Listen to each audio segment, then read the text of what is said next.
Hello dear students, स्वागत है Lakhan 24 study YouTube channel पर। डियर स्टूडेंट्स, आज की इस वीडियो में क्लास 12 का विषय ज्योग्राफी यानी भूगोल का मॉडल क्वेश्चन पेपर का कंप्लीट सॉल्यूशन कराने वाला हूं। तो आप लोग कंप्लीट वीडियो में बने रहिएगा। तो चलिए फर्स्ट क्वेश्चन को शुरू करते हैं। फर्स्ट क्वेश्चन आपके सामने है, मानव भूगोल मानव समाज और धरातल के बीच संबंधों का संश्लेषित अध्ययन है। यह कथन किसका है? तो यह कथन फ्रेडरिक रेटजेल का है। क्वेश्चन नंबर 2 है, रुको और जाओ निश्चयवाद संकल्पना किसने प्रस्तुत किया? तो यह रुको और जाओ निश्चयवाद ग्रिफिथ टेलर ने ही संकल्पना प्रस्तुत किए थे। क्वेश्चन नंबर 3 है, 21वीं शताब्दी के प्रारंभ में विश्व की जनसंख्या कितनी दर्ज की गई थी? यानी कि 21वीं शताब्दी के शुरू में विश्व की जनसंख्या कितनी दर्ज की गई थी? तो यह 600 करोड़ से अधिक दर्ज की गई थी। क्वेश्चन नंबर 4 है, निम्नलिखित में से मानव विकास सूचकांक का निर्माण किसने किया? तो यह मानव विकास सूचकांक का निर्माण डॉक्टर महबूब उल हक ने किया था, जो कि पाकिस्तान के मूल निवासी थे। क्वेश्चन नंबर 5 है, मानव विकास में मुख्य उपागमों में किसे सम्मिलित नहीं किया गया है? तो यह उत्पादकता उपागम को मानव विकास के उपागमों में सम्मिलित नहीं किया गया है। क्वेश्चन नंबर 6 है, जंग का कटोरा निम्नलिखित में से किस क्षेत्र को कहा जाता है? तो जंग का कटोरा पीटर्सबर्ग क्षेत्र को कहा जाता है। क्वेश्चन नंबर 7 है, आयात निर्यात के बीच मूल्य में अंतर को क्या कहते हैं? तो आयात निर्यात के बीच मूल्य में अंतर को व्यापार संतुलन कहते हैं। क्वेश्चन नंबर 8 है, हिमाच्छादित क्षेत्र में स्लेज गाड़ी को खींचने के लिए किन पशुओं की मदद ली जाती है? तो यह कुत्तों एवं रेंडियरों पशुओं की मदद लिए जाते हैं। क्वेश्चन नंबर 9 है, इनमें से कौन सा देश सार्क देशों में शामिल नहीं है? तो यह अफगानिस्तान जो है यह सार्क देशों में शामिल नहीं है। क्वेश्चन नंबर 10 है, भारत की जनगणना के अनुसार निम्नलिखित में से कौन सी एक विशेषता नगर की परिभाषा का अंग नहीं है?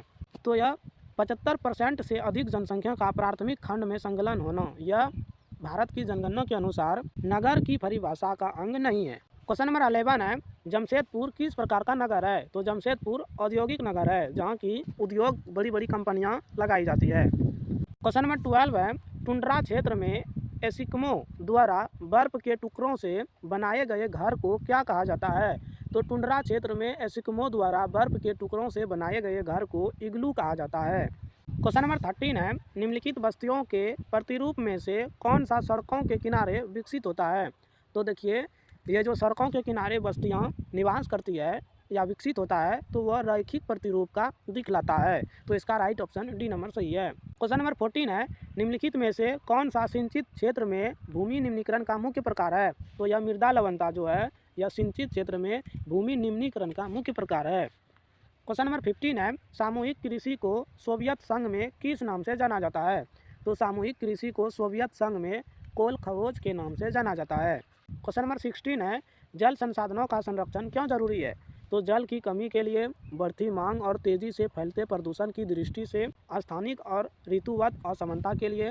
तो इसका राइट ऑप्शन डी नंबर सही है, उपयुक्त सभी। क्वेश्चन नंबर 17 है, स्वर्ण कॉलर कहे जाने वाले व्यवसाय किस सेक्टर के उप विभाग होते हैं? तो यह तृतीयक सेक्टर के उप विभाग होते हैं। क्वेश्चन नंबर 18 है, उद्योगों की जननी किस खनिज को कहा जाता है? तो यह लौह अयस्क को कहा जाता है। क्वेश्चन नंबर 19 है, निम्नलिखित में से किस स्थान पर पहला परमाणु ऊर्जा स्टेशन स्थापित किया गया था? तो यह तारापुर में पहला परमाणु ऊर्जा स्टेशन स्थापित किया गया था। क्वेश्चन नंबर 20 है, जल संभर विकास और प्रबंधन द्वारा चलाई जाने वाली कार्यक्रम नीरू मीरू का संबंध किस राज्य से है? तो इसका राइट आंसर है, नीरू मीरू का संबंध आंध्र प्रदेश से है। क्वेश्चन नंबर 21 है, स्वेज नहर किन दो सागरों को आपस में जोड़ता है? तो यह भूमध्य सागर को लाल सागर में जोड़ता है। क्वेश्चन नंबर 22 है, निम्न में से कौन सा घास स्थल ऑस्ट्रेलिया में स्थित है? तो यह डाउन्स जो है यह ऑस्ट्रेलिया में घास स्थल स्थित है। क्वेश्चन नंबर 23 है, प्रतिकर्ष और अपकर्ष कारक उत्तरदायी है। तो प्रतिकर्ष और अपकर्ष कारक उत्तरदायी क्यों है? तो यह प्रवास के लिए उत्तरदायी है। क्वेश्चन नंबर 24 है, 2011 की जनगणना के अनुसार भारत की कुल जनसंख्या कितनी है? तो यह 121.02 करोड़ है। क्वेश्चन नंबर 25 है, डायमंड हार्बर किस नदी पर स्थित है? तो यह हुगली नदी पर स्थित है। तो देखिए, मॉडल सेट जो जारी किए हैं जैक बोर्ड ने, तो ज्योग्राफी में 25 क्वेश्चन ही है और इसके बाद अति लघु उत्तरीय प्रश्न है जो कि आंसर भी नहीं दिया हुआ है। तो आज की इस वीडियो में इतना ही। तब तक के लिए स्वस्थ रहो, मस्त रहो और पढ़ाई में व्यस्त रहो।